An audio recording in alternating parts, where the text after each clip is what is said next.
What's up, everybody? Jolt here from the Token Minorities, and we are back with MPL Season 4. MPL Season 3 just ended not too long ago. If you haven't seen the championship game yet, it was between Trev the King and Cheeseboy628, and Trev did manage to come out on top, and I'll make sure to leave a link to both Trev's side and Cheese's side of that battle in the description below. But before I go any further, I do want to apologize for the quality of my microphone in this video, as I am now home for the summer, or for the winter, rather. I wish it was summer at this point, but I was not able to bring my microphone home from school due to space in my carrying bag, so I'm kind of stuck with my internal microphone for the winter break. So the next 3 videos will have kind of a subpar microphone, but I hope you can get over that at least for the time being. But now, moving on to the content of the video itself, this video is going to be going over my draft for MPL Season 4, kind of talking about my thought process and such behind what I selected.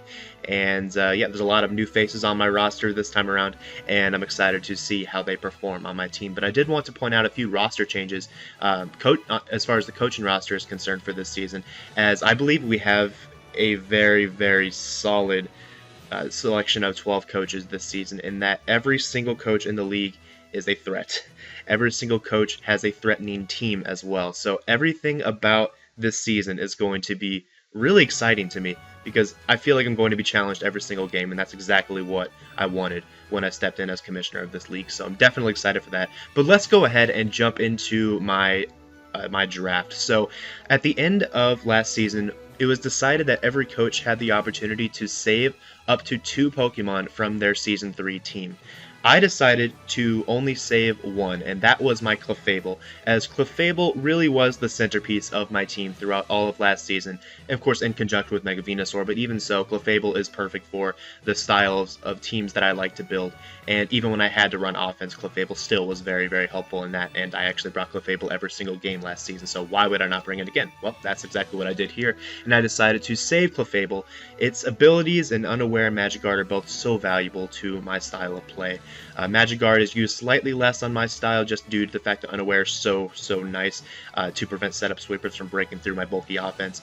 But just the fact that Clefable is so versatile and could do so many things to my opponent's teams makes it an excellent selection in League format, and in my opinion, it's one of the top 3 Pokemon in the format. So definitely had no issues with retaining that for this season. But at the start of the draft, we started with the Mega round, just like we did last season. And unfortunately for me, Mega Venusaur was taken with the 2nd overall pick in the Mega draft, and I was the 5th overall pick. So I am not going to be able to run with Mega Venusaur again this season, which I guess is fine. It means I have to branch out a little bit. But what I decided to do is select Mega Latios. Now, Mega Latios is a mon that has not been available to me in the MPL for the first 2 seasons that I participated in the league, as it was actually banned, and banned for the reasoning of incredible versatility, decent bulk, or above average bulk, and just the ability to be so difficult to prepare for. But for whatever reason, people decided this time around that Mega Latios may not be that broken, and that we should probably try it out in League format.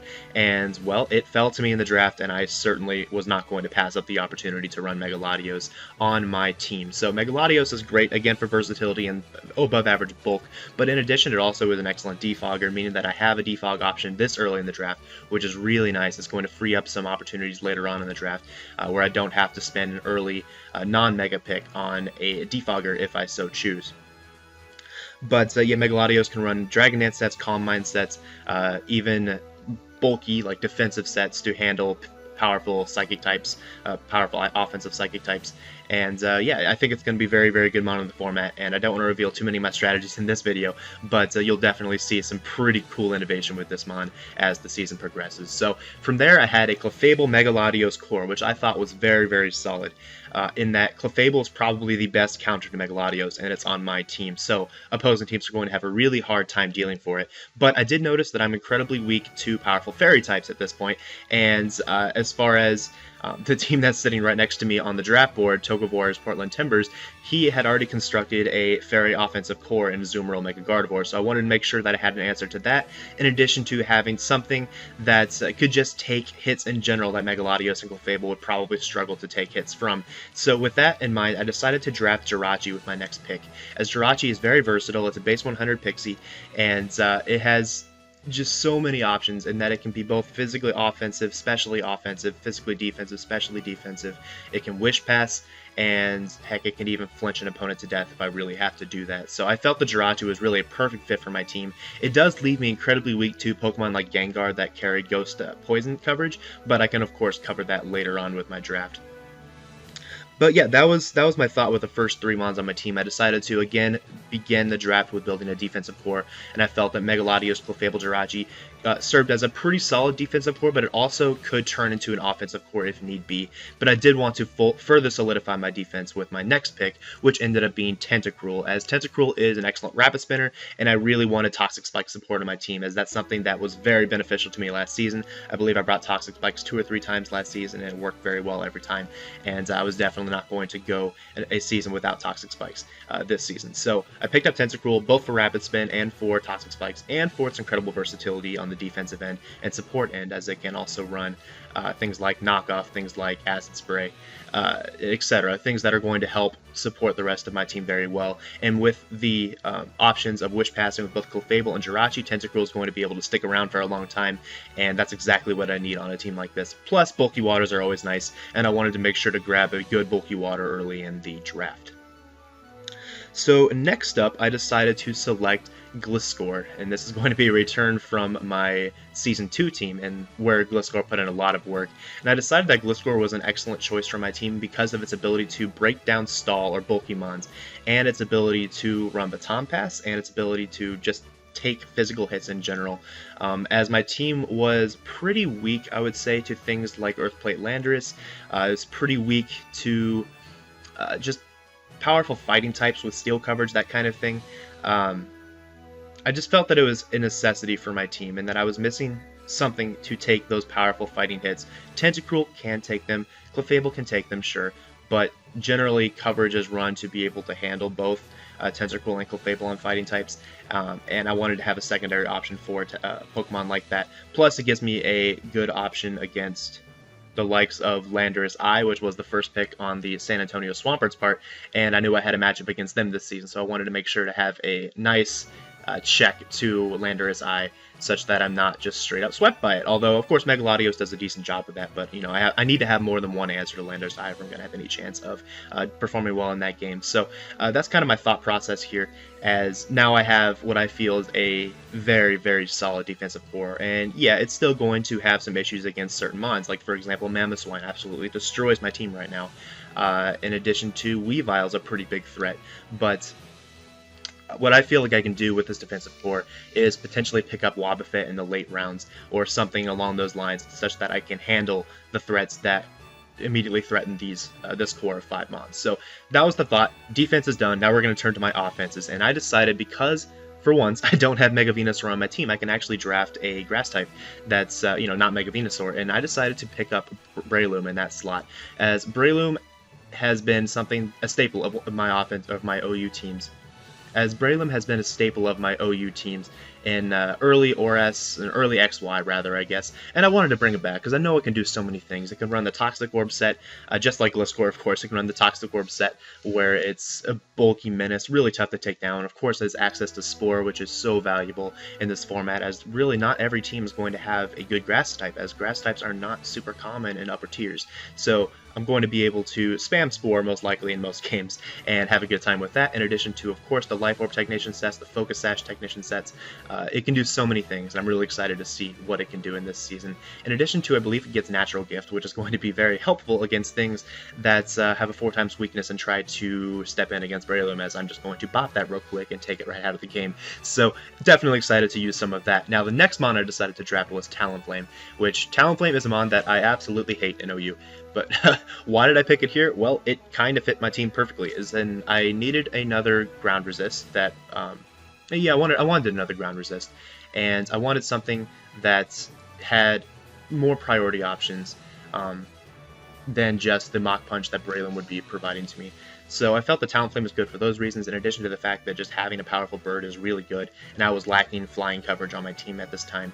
And I also can run defensive sets with this, as it's quite versatile in that regard with its Gale Wing ability. I'm going to be able to run defensive sets with Roost Wisp, Priority Brave Bird, and like Taunt or Bulk Up or something like that. It can do a lot of things in the format, and while I'm not a huge fan of Talonflame myself, just in general, I do think it's going to be very, very beneficial to my team specifically, as my defensive core just keeps getting more and more powerful, and the fact that it can also turn into an offensive threat is really exciting to me. I'm excited to see how it goes, or how it performs on my team. Next up, I drafted Lucario, and Lucario might seem to be a little bit redundant with the Breloom and Jirachi selections that I had earlier in the draft, but I felt it was the best mon on the draft board at the time, and besides Slowbro. Slowbro was still available, but it really didn't fit my team at all, considering I had so many things with common weaknesses to Slowbro, but Lucario really did fit the team well for a couple reasons. One being that it's very good knockoff fodder, as Lucario switches into a knockoff, takes a justified boost, and just pushes your face in with a close combat or an E-speed, or a bullet punch for that matter. So Lucario is very, very good to deter the knockoffs, which was something that is actually pretty effective against my team at this point. Yeah, Clefable can switch into him, but Clefable doesn't always want to be switching into knockoff users, as sometimes they carry moves that hit Clefable really hard. And Gliscor can only switch to knockoff after I have my Toxic Orb activated, etc., etc. So Lucario is good to deter the knockoff, and it's also another excellent priority candidate, as the more priority I have on my team, the less likely I am to have to worry about setup sweepers, and that takes pressure off Clefable to where it doesn't have to run unaware every week. It can actually run Magic Guard more often than not and be even more effective in that regard. So that's why I decided to load up on priority in the middle part of my draft, and I think that's going to work out really nicely for me. So Lucario, of course, has incredible versatility. That is Lucario incarnate. It is very versatile, both on the special side and the physical side. Incredible priority options, and I believe it's going to perform very well for my team. I need to make sure that I don't make it take second place to Breloom. I need to make sure I play Lucario and Breloom equally, and maybe even bring them both in certain matchups whenever fighting is very strong in the matchup. So I need to be a little careful on that, but I'm pretty happy with the selection of Lucario, as it was the best mon available at that time for sure. So next up, I decided to do something that I haven't been able to pull off for the first 2 seasons, and that was drafting a fast electric type. And I saw Trev draft Heliolisk last season, and I saw it perform very well because it does have excellent coverage. I believe it hits 348 speed, so that's very fast, just barely under base 110. I think it's 108, and I just think it's going to be. I just think it's a very solid mon in the format, very underrated. And I know a lot of people had it on the draft board, so I wasn't going to wait another round to pick it up. So I did decide to pick up Heliolisk here in round 9. I believe it's round 9. Yeah, in round 9. And Heliolisk has incredible coverage, like Thunderbolt, Volt Switch, Hyper Voice. I believe it gets Grass Knot, Focus Blast, and Hidden Powers, of course. It gets Surf. It has incredible abilities to where I can really feed off my opponent's teams in deciding what ability I'm going to run on my Heliolisk on a given week. And just the ability to run Volt Switch, just spam Volt Switch even, is really good for my team, as momentum is nice. And coming off of a Volt Switch, or a U-turn, as most of my team does have access to U-turn, it seems, or a good chunk of it, and Jirachi, Gliscor, Talonflame all have access to U-turn, but it also benefits my Toxic Orb users in Breloom and Gliscor whenever I'm running Volt Switch and U-turn, as I'm going to get a Poison Heal turn off after the momentum turn, so that's kind of nice as well. But yeah, the idea with my team overall at this point is to go for a Volt turn core with a solid defensive core supporting it, and then multiple priority options to where Clefable is not restricted to only running Unaware, and to where Megalodios can really shine as I wear down opposing teams, as Megalodios is an enormous threat to opposing teams as soon as I get damage on the majority of their mons, as Megalodios is just that strong, just that versatile. They're going to run out of options to handle it. So that was the thought with that. Heliolisk was definitely a great pickup for my team. And then from there, we're moving on to the round 10 pick, in which I picked up Sneasel, as I felt I really wanted a Pursuit Trapper, and Crocodile got actually taken in round 4, which was just, it blew me back. But I really wanted Crocodile in that slot, but Sneasel will have to do, and Sneasel is, quite honestly, probably better for my team at this point, in that it's really fast, and my team really wasn't that fast at this point. Yeah, it had a lot of priority, but it wasn't that fast. So Sneasel definitely helps out with that, in that I believe it hits like 361 speed, so that'd be base 115, I believe, and just that fact alone, plus Pursuit, is going to help me deal with some really big threats. For example, the Gothitelle, which just gave me so much trouble last season, Sneasel's going to help me not worried about that. Not worried about that so much anymore. I'm going to be able to just take it right out after it traps something on my team, if he even decides to bring it against me. Now that I have Sneasel to deter it, so Sneasel is very good in that regard. Plus, just the coverage of Dark Ice is very good offensively, and it gives me that speed I needed. It gives me that power I needed, and it gives me that stab knockoff that I really wanted on my team to put in a lot of work this season. So I'm excited to see how Sneasel does. It's never been drafted in the MPL format, or at least in the MPL before. It's definitely been drafted in other draft formats, or other draft leagues rather, but I'm definitely excited to see how it does in the MPL. So as I hinted toward earlier, I believe, my last round selection was indeed Wobbuffet. Now, Wobbuffet fit my team like a glove, and I'm so happy that it did. Wobbuffet's necessary support includes setup sweepers surrounding it, and mons that have a similar weakness to something that does not generally set up, aka Mamoswine in this case. So what my thought process was that I'm very weak to Mamoswine. Very weak to Mamoswine. I'm also very weak to things like Mega Medicham. I'm weak to powerful Pokemon that usually don't have setup ability. So that made Wobbuffet literally perfect for my team in every way. And coupling with that, I have Jirachi, I have Gliscor, I have Breloom, I have Talonflame, I have Lucario, all of which, and Sneasel, and Megalodios, all of which, and Clefable, all of which are incredible setup threats.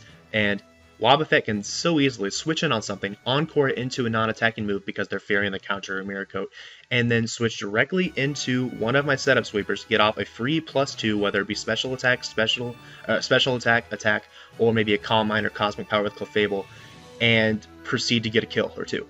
Wobbuffet supports this team so well, and I'm so glad I was able to bring back the mascot this season, and I'm expecting it to really be the glue that holds my team together throughout the rest of the season. So that was my draft, and yeah, I believe that this team is far superior to what I drafted last season. My team last season was good, but I felt that I felt I had some pretty bad redundancy later in my draft, and that kind of hurt me later in the season as I was restricted to only certain mons, especially, like, the biggest thing that really irked me was having Alakazam and Porygon Z on the same team. They do the same thing. I should not have had both of them, and it just did not really work too well in my advantage. And I also felt like I lacked priority last season with, I believe, Dragonite and Terrakion being my only good priority options, but this season I have Breloom, Talonflame, Lucario, Sneasel, all of which have very powerful priority options, and I'm excited to see how those perform. But let's go ahead and look at all the rosters of the rest of the teams here. And as you can see, there's a lot of really powerful rosters here to be worrying about. So I'll start on the left with the Montreal Cabalions, coached by my buddy Dave, and he has Weavile, Escadrille, Keldeo, Ferrothorn, Mandibuzz, Nidoking, Gramble, Serp, Gligar, Slowbro, Mega Charizard X. That team is so freaking scary. I don't even want to deal with that, but I will have to play him one time during the season, and I'll have to prepare very carefully for that. That's definitely one of the most threatening teams on the entire league, in my opinion.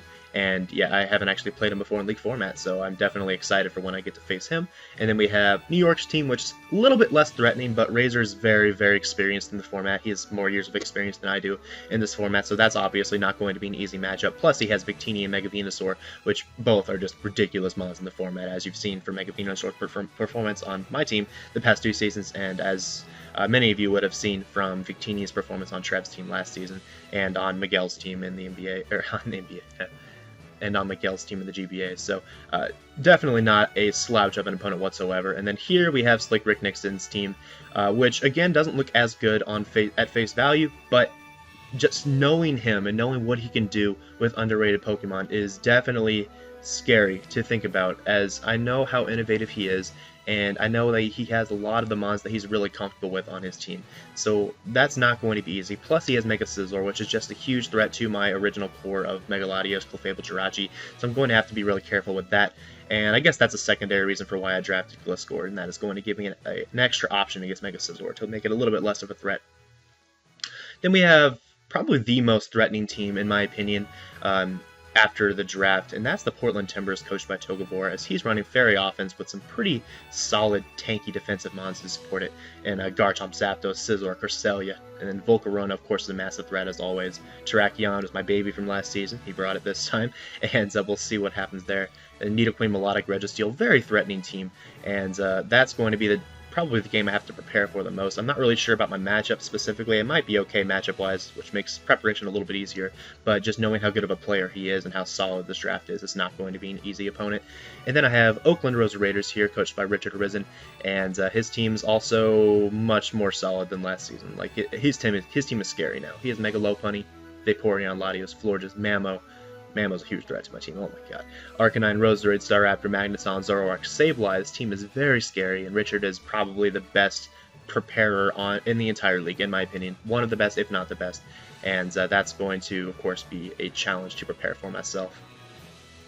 Then we have an in-league opponent, or an in-conference opponent, rather, in the Foghorn Channel's Colorado Avalugs. He's running Hoopa Unbound, Landorus T, Mew, Chansey, Rotom Watch, Klefki, Entei, Kyurem, Dugtrio, Excelgor, Mega Altaria. So he has all kinds of threats on this team. Hoopa Unbound especially is so good against my team. I'm going to have to prepare very carefully for that. And then Trev always has an excellent draft, and it's no different this season as he has Kyurem, Black, Raikou, Reuniclus, Togekiss, Greninja. That is Protein Greninja, just like I had last season. Gastrodon, Blissey, Doublade, Shaman, Emboar, Mega Charizard Y. And then Manaphy City, a new coach to the league, Cameron Lax, I believe is what he goes by. Skarmory, Sylveon, Hippowdon, Hydreigon, Starmie, Dragalge, Alakazam, Darm, Chestnut, Alamola, Mega Pinsir. That is a very threatening team. I'm glad I don't have to face him this season. That's very nice. I don't have to face Trev this season either, unless we meet in the playoffs. But these two teams I will not have to play this season, but I'll be playing the rest of them. And then we have Phoenix Sunkern, coached by Cheeseboy628, of course, and he's running a very offensive team this time. Manaphy, Thunderous Eye, Latias, Bisharp, Gengar, Magnezone, Diggersby, Hawlucha, Diancie, Sunkern, and Mega Medicham. Don't mind the Sunkern pick. I'm sure he knows what he's doing. I hope he knows what he's doing. And then we have Matty Brawlix, St. Louis Reshiram, Infernape, Tyranitar, Azelf, Amoonguss, Salamence, Bronzong, Stoutland, Cofagrigus, Fortress, Crawdon, Mega Gyarados. Very threatening team. And finally, Dallas Boys, Landorus Eye, Tornadus T, Gothitelle, Conkeldurr, Empoleon, Dragonite, Blastoise, Rotom, Heat, Celebi, Metagross, Mega Alakazam. So every single team is threatening in its own way, either by coaching, or by draft, or by both. So it's going to be a really hyped season. I'm excited to see how it goes. But thanks for watching, guys. That is my draft. And if you're excited for this season like I am, please leave a like just to show me your support. And I will be back on the 27th of December with the Week 1 upload. I am at home, so if I'm a couple days late, I apologize. My internet is really bad. It takes a long time to upload, but I will do my best to be on time with that. So thanks for watching, guys. I will see you all next time. Peace.